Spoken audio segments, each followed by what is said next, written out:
A study was conducted in 1998 at Columbia University by a Professor Claudia M. Mueller. She took a large group of 5th graders and had them work on numerous puzzles by themselves. Now, these were very challenging puzzles, but regardless of how well each child did, he or she was told that they scored very well, that they did better than most of the other kids. Afterwards, half of these students were told that they scored high because they worked hard, while the other half were told that it was all because they were smart and gifted.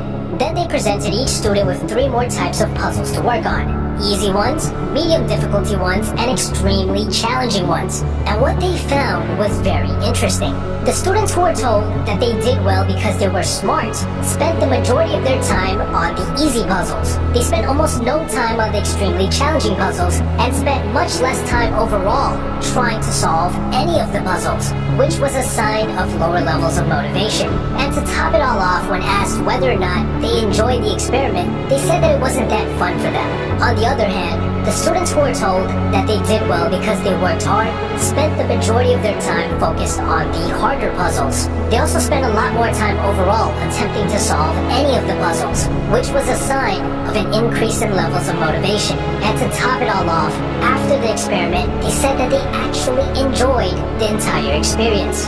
So what can we learn from this study? Well, there's a concept called the locus of control, which is essentially the degree to which you believe you have control over your life. The kids who were told that they did well because they were smart and gifted were led to believe in what's called an external locus of control. They were led to believe that factors outside of what they could control were the reason they did well, right? You can't control whether or not you're born smart.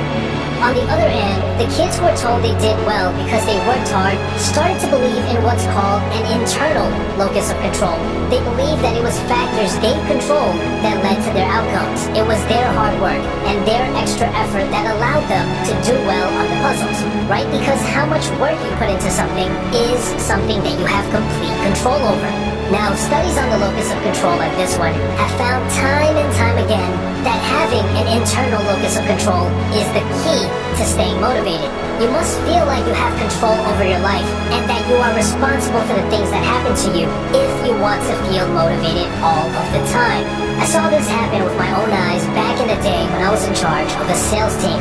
This wasn't retail sales or car sales, this was old school door-to-door sales, which has one of the highest turnover rates. Most people only last a week before quitting. See, you need to be an extremely motivated individual to be able to face hundreds and hundreds of rejections every single day before someone even considers buying something from you. Now, over time, I was able to develop a keen eye for who would actually last, who I should spend more time and energy training. All I had to do was ask a simple question when a new salesperson on my team was confronted with their first bad day, a day in which they made no sales. I would ask them, "Why do you think you made no sales today?" And I would see how they would respond. If they blamed things like the weather, the fact that it's a weekend and nobody wants to be bothered on the weekends, or because it was the neighborhood, I would instantly know that they wouldn't last. Because they had an external locus of control. They believed that the reason they couldn't make any sales was because of factors outside of their control.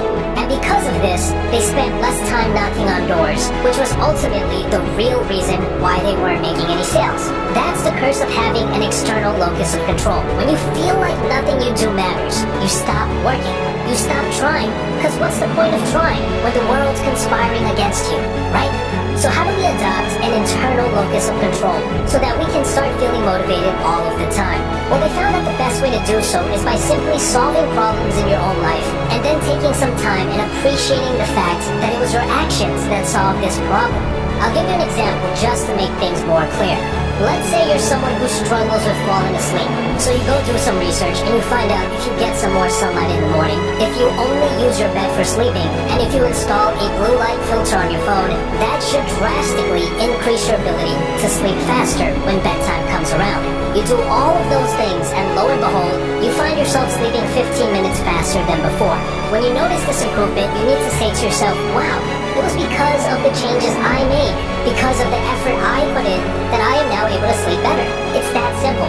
Build up that belief that you are in control of your destiny, that you have an internal locus of control, and you will never have issues with motivation in your life.